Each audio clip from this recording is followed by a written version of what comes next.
우리 옆에 계신 분 축복해야죠. 주님의 이름으로 사랑하고 축복합니다. 주님의 이름으로 사랑하고 축복합니다. 네, 참 잘 오셨습니다. 이제 오늘 본문의 말씀, 이제 복음서마다 약간씩은 틀린데요. 이제 오늘 본문 이 마태복음 4장에 보면 예수님께서 바로 앞부분은 사단의 시험을 받는 장면이 이제 나오죠. 사단의 세 가지 시험, 말씀으로 물리치신 이후에 이제 본격적으로 주님의 하나님의 복음, 하나님 나라를 선포하러 이제 사역을 시작하게 되었다. 이제 공생의 사역을 이제 본격적으로 이제 시작하게 되신 것이죠. 자, 그런데 어디서부터 복음이 전파되어지느냐? 이제 나사렛 갈릴리로 가셨다가 나사렛을 떠나 또 스불론 납달리 지변 해변가까지 이방에까지 가서 주님의 복음이 전파되기 시작하였다라는 겁니다. 자, 이제 오늘 본문의 말씀, 주님께서 인용하신 이 중간에 있는 말씀은 이사야 선지자 통해서 주신 말씀인데요. 이사야 9장 1절과 2절에 보면 이런 말씀이 있습니다. 제가 한번 읽겠습니다. 이사야 9장 1절과 2절입니다. 전에 고통받던 자들에게는 흑암이 없으리로다. 옛적에는 여호와께서 스불론 땅과 납달리 땅의 멸시를 당하게 하셨더니 후에는 해변길과 요단 저쪽의 이방의 갈릴리를 영화롭게 하셨느니라. 흑암에 행하던 백성이 큰 빛을 보고 사망의 그늘진 땅에 거주하던 자에게 빛이 비추도다 라고 말씀하십니다. 하나님의 구원의 빛이 비춰지는데 어디에 비춰지느냐? 당시 이스라엘이면 사람들이 가장 많은 예루살렘에 비춰지는 것이 아니라 한적한 변두리 지방의 해변 쪽, 저 해변도 저 북쪽에 있는 이 스불론 땅, 납달리 땅 한쪽 변방입니다. 그 땅에 주의 빛이 임하게 되고 이방의 갈릴리, 그러니까 갈릴리 지경에 이방 사람들도 많이 있거든요. 그러니까 이방의 갈릴리라고 표현하는데 그러한 곳에도 그러니까 외곽에 변두리에 흑암에 거하던 자들에게 주님의 구원의 빛이 임하게 된다. 이미 예언된 말씀이십니다. 이 말씀을 쫓아서 예수님도 지금 하나님의 복음을 그러니까 예수 그리스도 하나님의 나라를 선포하시는데 어디에서부터 시작하시느냐?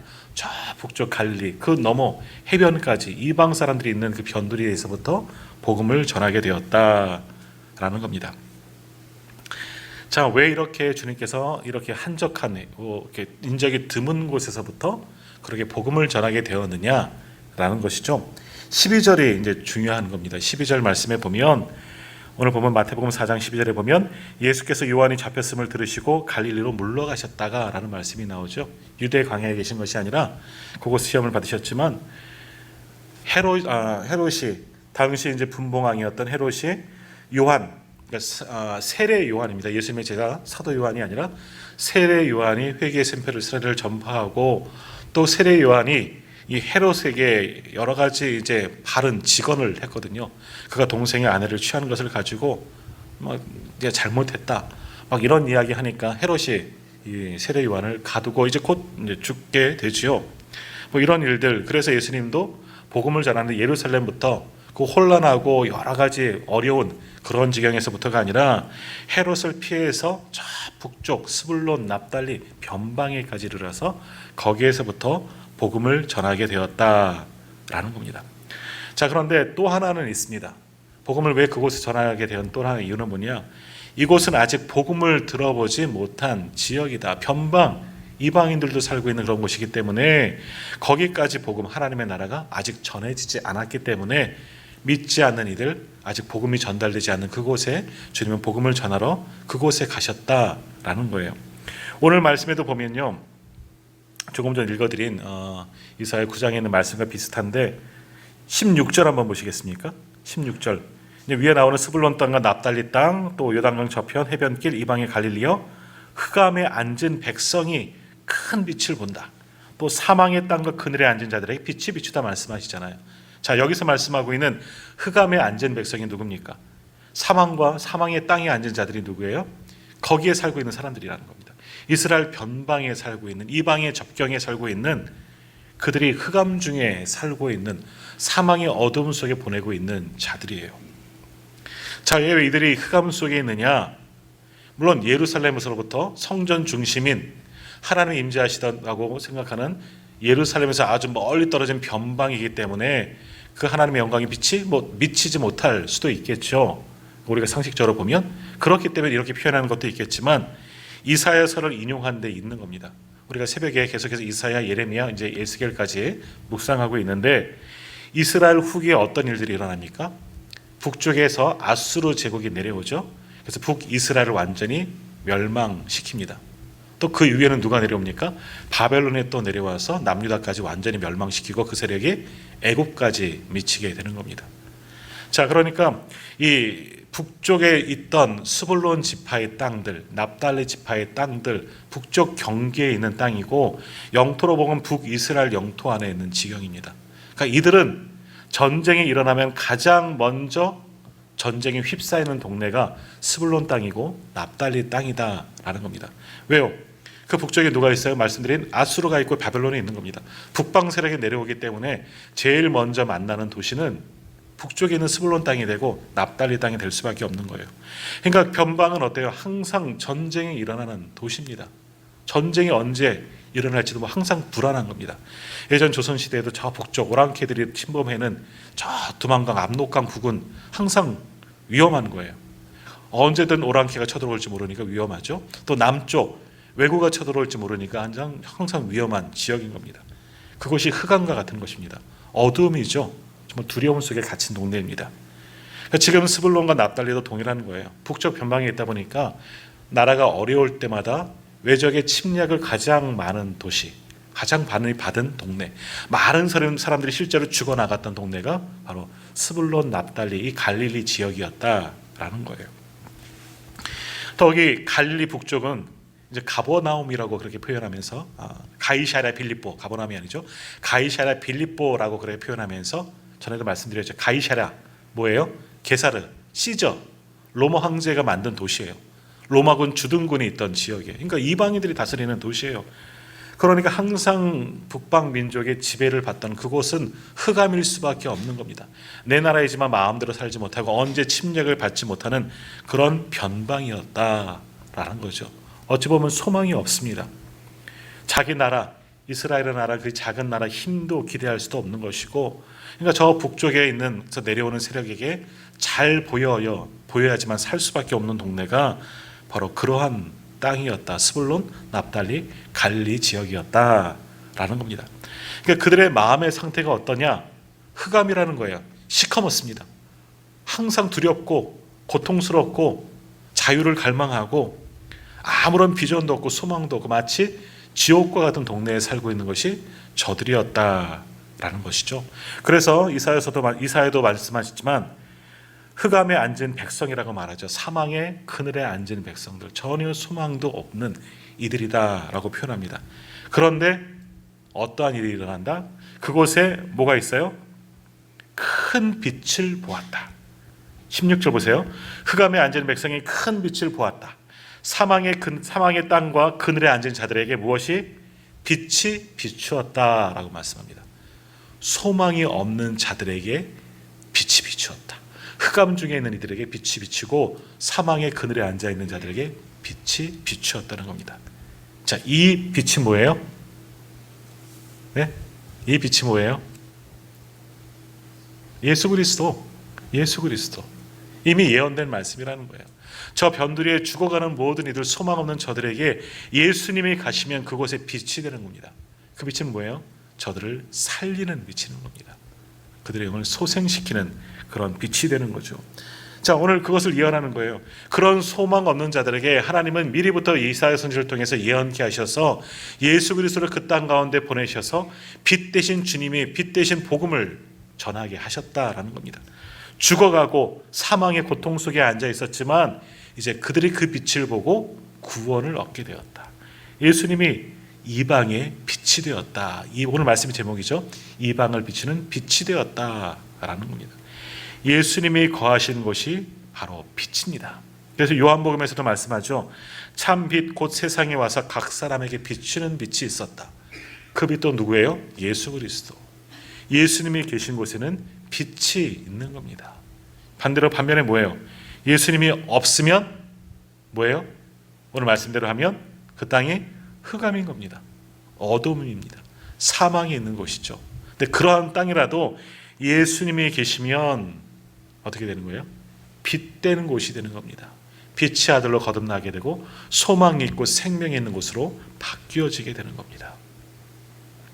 그러므로 예수 그리스도의 복음이 온 사방에 비춰지게 되면 모든 것이 빛 가운데 거하게 되고 모든 것이 하나님의 나라가 된다라는 겁니다.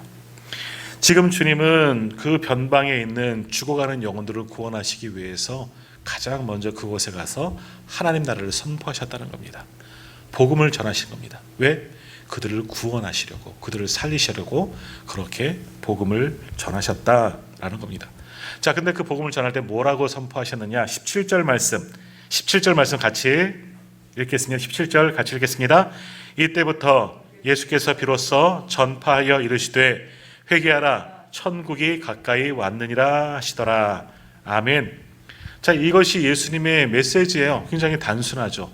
또 먼저 이것을 누가 먼저 이것을 똑같이 전했나요? 세례 요한도 마찬가지예요. 회개하라 천국이 하나님의 나라가 갖고 왔으니 하나님 나라가 임박했으니까 회개하고 돌아오라. 세례 요한만 그랬나요? 예수님만 그랬나요? 오늘 아침에도 봤지만 에스겔도 마찬가지 아닙니까? 심판이 임한다. 감당할 수 없는 심판이 임한다. 돌아오라.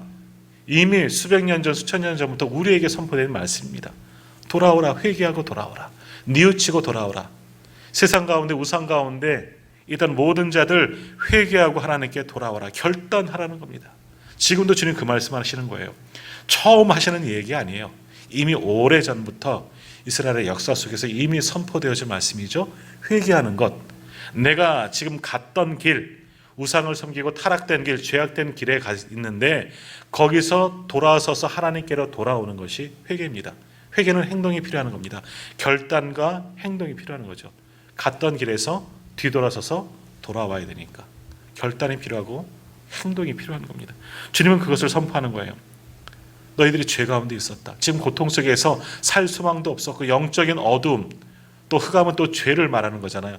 죄의 어둠 속에 있었지만 그래서 영원한 사망, 지옥 권세에 매여 있는 자들이지만 그곳에 빛이 비추었으니 예수 그리스도의 복음의 빛이 비추었으니 그 빛을 받아들이고 회개하고 돌아와라.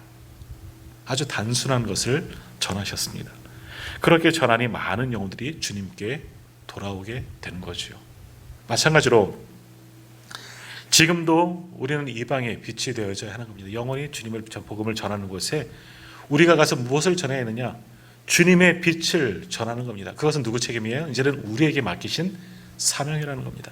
그러므로 우리도 정말 흑암 가운데 있는 영적 어두운 가운데 있는 이들에게 우리가 찾아가서 복음을 전하는 것이에요. 그것이 바로 전도이고 그것이 바로 선교이다라는 겁니다. 그러면 이제 우리가 어디로 가야 하냐라는 거예요. 제가 이제 말씀을 준비하다가 이제 예전에 학교 신대원 다닐 때 봤던 이제 책이 생각이 난 거예요. 이거 갖고 다니기 되게 무거웠어요. 너무 커갖고 책도 크고 성경책도 무거운데 성경책보다 훨씬 두껍고 이런 책 가방에 들고 다니면 너무 무거웠는데 이게 선교학 책이에요. 미션 퍼스펙티브라는 그런 선교학. 글씨도 얼마나 조그마한지 예전에 어떻게 봤나 뭐예요. 지금 눈침침해서 잘 보이지도 않는데 선교에 대해서 한마디로 다 정의 내린 책을 이제 보게 되었는데 여기에 어떤 일들이 있느냐, 우리가 어디로 가야 하느냐 하는 것에 나와 있어요. 자, 우리가 어디로 가서 복음을 전해야 합니까? 이제 우리가 선교하고 전도하고 선교. 우리가 전도 그러면 좀 좁은 범위를 이야기하죠. 우리의 가족들, 내 이웃, 나와 같은 지역에 살고 있는 말이 통하는 사람들에게 하는 것이 전도이고, 선교는 우리나라 국경을 넘어서 타 문화권, 타 종족권에 가서 전하는 것을 선교다라고 이제 말할 수 있어요. 근데 우리가 어디까지 가서 선교해야 하느냐? 오늘 말씀이에요. 결국 이방까지 가는 거예요. 땅 끝까지 가는 거예요. 왜?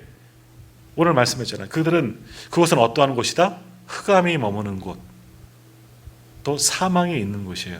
왜 그런 거죠? 복음이 전파되지 않았으니까. 복음을 들을 기회가 없으니까. 그것은 영적인 흑암이 되고 사망에 있는 곳이에요. 죄 가운데 가득해서 결국 죽을 수밖에 없고 멸망당할 수밖에 없는 것이죠. 선교는 어디까지 가는 거냐? 거기에 가는 것이 정말 선교예요. 선교. 그런데 오늘도 우리가 기도하지만 우리 한국 우리나라 선교 대국이잖아요. 세계 2위의 선교 대국. 1등은 미국이죠. 뭐 인구수 비례로 우리가 제일 많이 선교사 지금 2만 명이 넘는 선교사님들이 전 세계에 다 흩어져 계시는데, 근데 우리나라가 가장 많은 선교지를 간 곳이 어디인가? 우리 주보에도 보면 나와요. 어디예요? 아시아예요. 아시아. 제일 많은 곳이 이 동남아시아죠.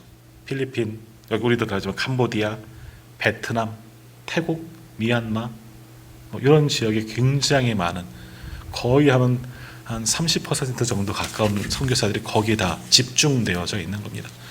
전 세계로 많이 나가지 않고 그 외에는 또 어디로 나갔을까?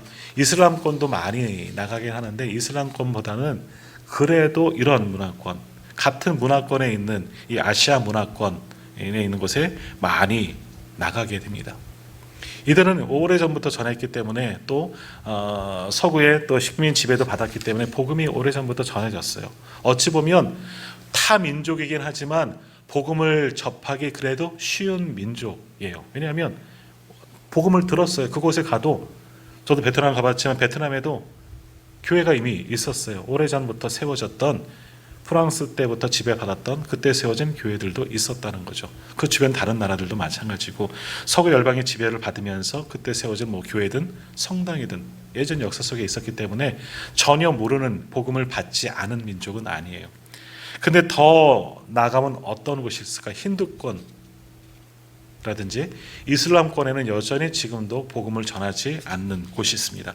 이런 곳을 뭐라고 부르느냐?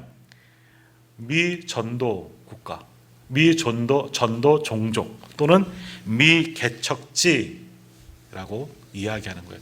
이들은 어떤 곳이에요? 전혀 복음을 한 번도 받아보지 못한 그런 종족이 지금도 있다는 겁니다. 자, 지금 뭐 글로벌 시대에서 이런 곳이 있을까? 이런 곳이 있을 것 같습니까? 온 세계, 이제는 비행기를 타면 어디든지 갈 수 있는 그런 시대가 열렸고 또 그렇게 갔잖아요. 지구 반대편까지도 많이 가지만, 그러나 지금도 여전히 복음이 전파되지 못한 곳이 여전히 존재하다는 겁니다. 그러니까 한 번도 아직도 복음에서 전하는 사람이 들어가 본 적이 없는 땅이 여전히 지금도, 극히 일부이겠지만 지금도 존재하는 겁니다. 그러한 곳이 어디냐? 오늘 예수님께서 말씀하신 흑암에 사는 곳, 사망의 그늘에 있는 곳, 바로 죽음이 있는 곳입니다. 영적인 무지가 있는 곳이죠. 그런 곳까지 주님의 복음이 전해질 때 바로 하나님 나라가 완성이 되는 겁니다. 지금도 많은 사람들이 우리 주변에, 또 이 땅에서도, 또 우리 국경을 넘어서 많은 나라들, 많은 민족들에게 나가지만 어디까지 가야 되느냐? 이렇게 한 번도 복음이 지금까지도 전해보지 못한 그런 종족들에게도, 미전도 또는 미개척 종족에게도 들어가서 복음을 전해야지 선교의 완성이 되는 겁니다. 그래서 모든 사람들이, 모든 나라와 민족과 열방이 다 복음을 들을 때까지 복음을 전하는 수고를 계속해 나가야 하는 겁니다. 물론 선교사님들 가운데서는 이런 사명을 가지고 지금도 나가는 분이 계시지만 사실 선교사님들 이렇게까지 하기가 쉽지 않은 겁니다. 그래서 미션이라는 영화 뭐 아시죠? 넬라 판타지 불렀던 뭐 나오는 그런 영화인데, 거기에 보면 그 아마존 이런 데 가서 결국 복음을 전하다가 순교하잖아요. 지금도 그런 아마존 밀림 속에는 뜯는 이들이 분명히 있을 거예요. 아프리카 어떤 곳에서는 여전히 복음을 듣지 못하는 이들이 있고, 저 티베트 마찬가지고, 복음을 전했지만 완강히 거부하는 곳도 또 있잖아요. 조금 북쪽에 있는 나라, 우리 북한, 이쪽도 복음을 전혀 들어가기 어려운 그런 지역입니다. 미개척지는 아니지만 복음을 완강하게 거부하는 그런 지역도 있다는 거예요. 그러니까 우리가 복음을 전해야 할 곳은 이제 내 주변을 넘어서 정말 흑암 가운데 있는 변돌의 지방에도 주님의 복음을 힘써 증거해야 되는 겁니다. 그 땅을 돌아오도록, 그 땅에 하나님의 나라가 임하도록 그들도 회개의 복음을 듣고 주님께 돌아올 때까지 이 선교의 역사는 계속해서 이어져 나가야 하는 겁니다. 그러므로 우리는 정말 우리 교회 이름이 온누리 교회 아닙니까? 온누리, 정말 온누리 모든 족속에 돌아올 때까지 이 선교하는 사명을 멈춰서는 안 되는 겁니다. 비록 작고 부족하지만 그러나 우리가 계속 꿈을 꾸고 비전을 품고 주님도 그것을 찾아가셔서 이방을 비추는 빛이 되셨던 것처럼 오늘 우리도 주님께서 우리에게 맡기시는 그 사명을 가지고 모든 나라와 족속 가운데 가서 끝까지 그들에게 복음을 전해야 되는 겁니다. 그래야지 하나님 나라가 완성될 수 있는 겁니다. 그 사명을 감당할 수 있는 우리 모두가 다 되었으면 좋겠습니다. 또 하나, 이런 열방만이 아니라 우리에게도 복음을 전하지 못한 곳이 분명히 있습니다. 더욱이 그분들이 누구냐? 나랑 가장 가까운 분들 중에 분명히 있다는 겁니다. 수십 년 관계를 하고 같이 살고 친분이 있지만 끊임없이 복음을 전했죠. 끊임없이 기도했지만 여전히 완강하고 거부하는 이들이 우리 주변에 아직 남아 있습니다. 전에도 많은 교회들 있을 때 보면 그래요. 목사님 새생명 축제 이런 거 할 때 전도 작정하라 그러면 수십 년 교회 생활했더니 전도할 사람이 하나도 없네요. 근데 그건 거짓말이에요. 그럴 수도 있지만 사실 주변에 없을 수도 있지만 아니에요. 분명히 있어요. 우리랑 관계하는 사람들, 우리 가족 중에도. 가족이 제일 문제예요. 가족 중에도 분명히 있다는 거예요. 이 사람들이 어찌 보면 우리에게는 미전도 종족이 될 수가 있는 거예요. 가장 가깝지만 가장 가까우면서도 가장 멀리 있는 사람이 되는 거예요. 우리에게는 땅끝이 그런 분들이 될 수가 있는 겁니다. 자, 올해 우리가 또 전도 대상자 작정했지만 다시 한번 그분들을 작정하고 기도하고 이분들 구원받는 그날까지 우리가 애쓰고 순고하여 주님의 복음을 힘써 증거할 수 있는 우리 성도님들 다 되시기를 바랍니다. 천국이 가까웠다. 주님도 말씀하셨잖아요. 회개하라. 천국이 가까웠으니. 회개하고 주님의 복음을 믿으라 말씀하잖아요. 주님의 나라가 곧 임박하게 되는 겁니다. 그럼 우리는 괜찮죠. 믿으니까 구원받으니까 감사하겠지만 그러나 이 사람들을 놔두면 발이 떨어지겠습니까? 아니에요. 그 영혼들, 그 불쌍한 영혼들, 지금도 흑암에 잡혀있고 사망의 어두운 그늘에 앉아있는 저들을 보면서 외면하지 마시고 끝까지 주님의 복음을 힘써 증거할 수 있는 우리 모두가 다 되기를 소망합니다. 그런 우리를 통해서 많은 영혼들이 주님께 돌아오게 될 것이고 이방에 빛이 비춰져 전해져서 주님께 돌아오는 열방 또한 나라와 민족이 분명히 일어나게 될 줄 믿습니다. 하나님 나라가 완성될 때까지 이 전도의 사명, 선교의 사명을 힘쓰며 수고하며 나갈 수 있는 우리 온누리교회 우리 모든 성도님들 다 되시기를 주님의 이름으로 축복합니다.